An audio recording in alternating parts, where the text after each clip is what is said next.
નમસ્કાર વિદ્યાર્થી મિત્રો. પ્રમેય 8.1 સમાંતર બાજુ ચતુષ્કોણનો કોઈપણ વિકર્ણ તેનું બે એકરૂપ ત્રિકોણમાં વિભાજન કરે છે. હવે આ પ્રમેયને આપણે સમજીએ તો પ્રમેયનો સૌથી પહેલાં આપણે જોઈએ પક્ષ. તો પક્ષની અંદર આપણે જોઈએ કે ચતુષ્કોણ ABCD એ સમાંતર બાજુ ચતુષ્કોણ છે. એટલે આપણે આકૃતિમાં જોઈ શકીએ છીએ કે ABCD એક સમાંતર બાજુ ચતુષ્કોણ છે.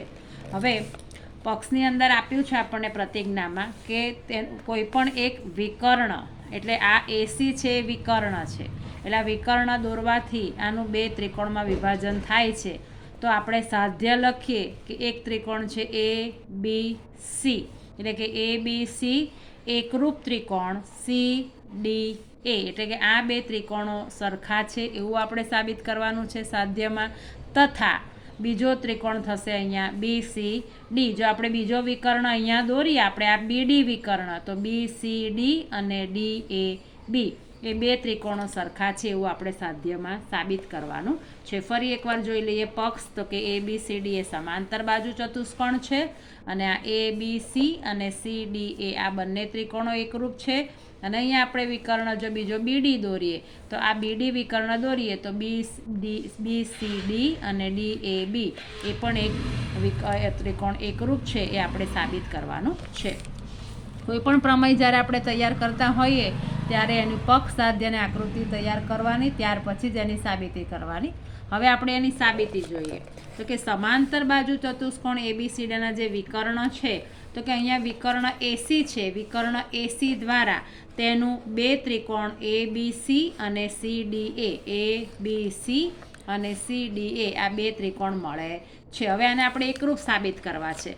તો અહીંયા ચતુષ્કોણની અંદર આ AB સમાંતર CD અને આ AC તેની છેદિકા. અહીંયા હું તમને ફરી દોરીને સમજાવું કે આ AB સમાંતર CD અને આ જે AC છે એ એની છેદિકા છે. હવે એની છેદિકા હોય તો આકૃતિમાં અહીંયા તમને બે યુગ્મકોણ દેખાય છે. એક યુગ્મકોણ છે આ અને બીજો યુગ્મકોણ છે આ, એટલે કે CAB અને ACD આ બંને યુગ્મકોણ થયા. આપણને ઝેડ દેખાય છે, એટલે કે CAB બરાબર ACD, AB સમાંતર CD અને AC એની છેદિકા, એટલે આ આપણને એક યુગ્મકોણ મળ્યો.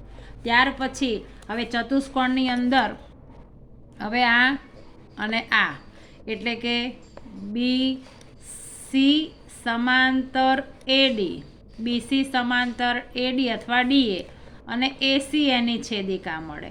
તો આ પણ આપણને ઝેડ જોવા મળ્યો. તો અહીંયા આપણને ખૂણો મળ્યો આ BCA અને DAC, આ બંને પણ યુગ્મકોણ થયા, એટલે કે BCA અને DAC એ પણ યુગ્મકોણ થયા.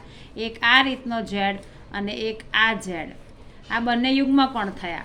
અને આ AC છે એ બંનેમાં છેદિકા છે, એટલે કે AC બરાબર AC એ સામાન્ય બાજુ, એટલે ત્રિકોણ ABC અને CDAમાં બે ખૂણા સરખા અને એક બાજુ સરખી છે, માટે ખૂબાખૂબ પૂર્વધારણા પ્રમાણે આ બંને ત્રિકોણો સરખા છે અને બંને ત્રિકોણ એકરૂપ છે એવું આપણે સાબિત કરવાનું છે.